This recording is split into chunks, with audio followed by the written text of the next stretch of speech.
Thank you. Thank you very much. I, too, am no stranger to this Nunnakonket Park. I learned how to swim in the pool many years ago. I only live I lived a half a mile up the road in Johnston, and I did some mean sledding and tobogganing down the hill. But seriously, this is truly going to be devastating to my community. We're looking at $3.5 million in cuts, and I've got 3 months to find $3.5 million. There's no way I can do it. This is basically what they're doing is passing a tax increase, a local property tax increase on to the local communities. And as I hear the young men and women probably playing basketball in the background, it seems like they're having a lot of fun. This place may be silenced if those cuts go through.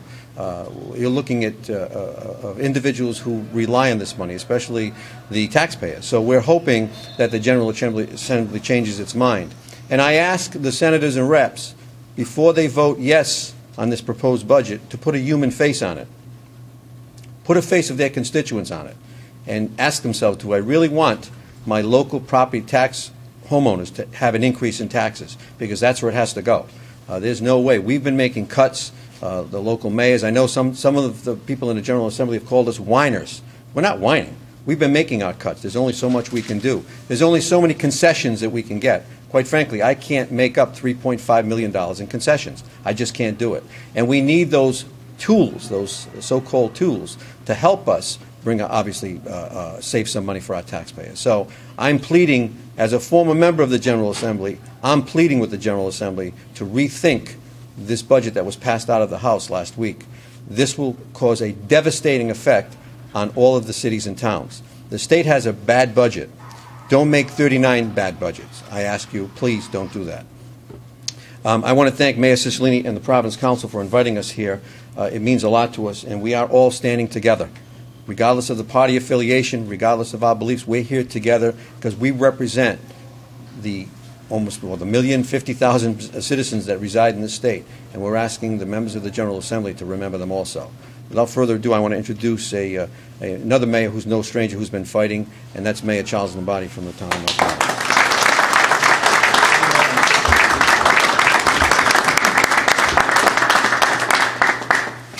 Thank you, Mayor, and Mayor Cicilline. Thank you for the invitation.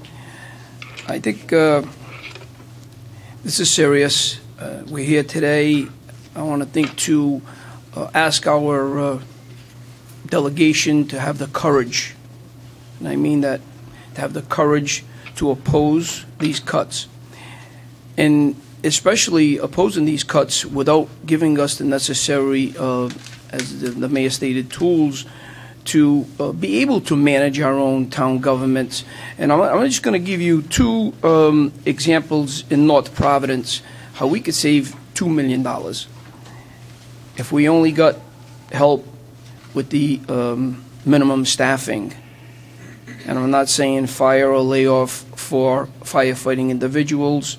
If we could get our minimum staffing down by 4 individuals, from garnering overtime every shift, that relates to $700,000 a year to the town of North Providence. $700,000. Those are the tools we need. We need to get our management rights back. If we were only to garner 20% copay to the town of North Providence, that we would realize $1.3 million. That's $2 million just in 2 items.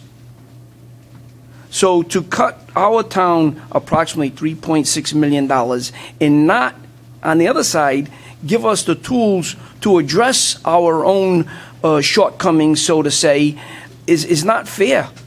So at this point, we're saying, let's place the entire burden on the backs of the taxpayers. And I'm saying, no.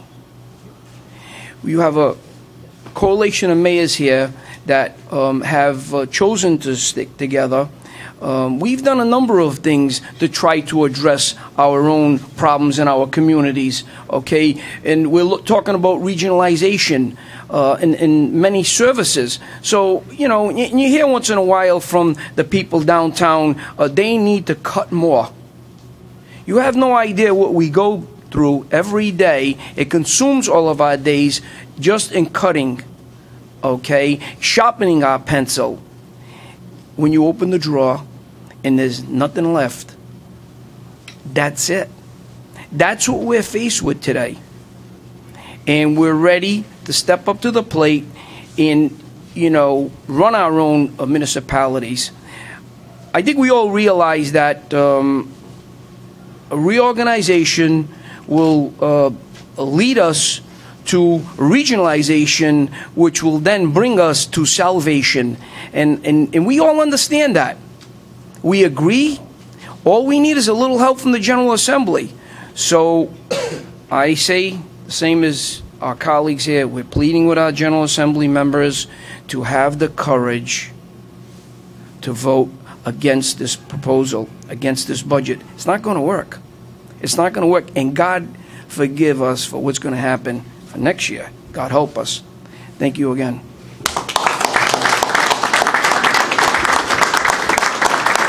Thank you, Mayor. I also want to say that Mayor Fung, who I spoke to, and I know Mayor Polisena spoke to earlier today, and I spoke to just a few moments ago, regrets that he can't be with us today, but has already talked about the impact this will have on the city of Cranston, and couldn't be here today, but wanted to be sure that his voice was heard as part of this conference. In addition to this being a responsibility of mayors to grapple with this cut, it also is going to require, obviously, close working relationships with our respective city councils. And I'd like to now invite Council President Peter Mancini to come up to share a few words from the council perspective. Thank you, Mayor. First of all, I want to thank everybody for coming here today. It's the last thing I expected to be doing on a Sunday afternoon. I want to thank all the mayors, especially for being here, but I want to thank my council members who came here today. They all have very busy schedules, but we all realize how important this is. And we're here today out of deep concern for the families of this city who will be hurt the most by the supplemental budget passed by that Finance Committee last Friday. Now, we know and we all understand that the state is in a financial crisis, and we all know that it requires tough decisions that they have to make. However, by eliminating this money to the cities and towns, when we only have 3 months left, I mean, I don't know if they think we have a magic wand and for Providence to eliminate $15 million. How we're going to make that up is beyond me. All that does is merely shifts the burden onto the working families in our neighborhoods who can at least afford it. Some of them are losing their jobs, some of them are and possibly losing their homes. And I also worry about the devastating impact that this is going to have on city services. As Mayor Cicilline already said, we've made cuts in the city, in Providence, drastic cuts. And any more cuts services are going to be felt by everybody that lives in our city. And I'm most concerned about the future programs for our children. Like what we hear right now, and I want to commend Councilman Igliozzi, who does a great job in making sure that services in this building are going on. But some of these services, like the soccer that's going on in the room next door, may not happen.